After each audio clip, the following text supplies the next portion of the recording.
ایک بار حضرت صلی اللہ علیہ وسلم لوگوں میں بیٹھے ہوئے ان سے باتیں کر رہے تھے۔ اتنے میں ایک دیہاتی آپ کے پاس آیا اور پوچھنے لگا کہ قیامت کب آئے گی۔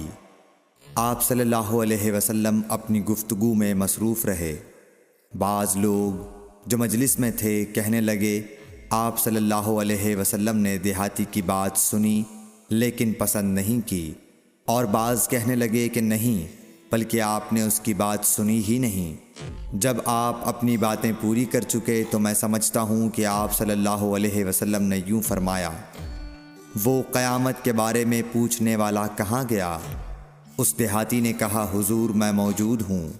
آپ نے فرمایا کہ جب امانت ایمانداری دنیا سے اٹھ جائے تو قیامت قائم ہونے کا انتظار کر۔ اس نے کہا، ایمانداری اٹھنے کا کیا مطلب ہے؟ آپ صلی اللہ علیہ وسلم نے فرمایا کہ جب حکومت کے کاروبار نالائق لوگوں کو سونپ دیے جائیں تو قیامت کا انتظار کر۔ صحیح بخاری حدیث نمبر 59۔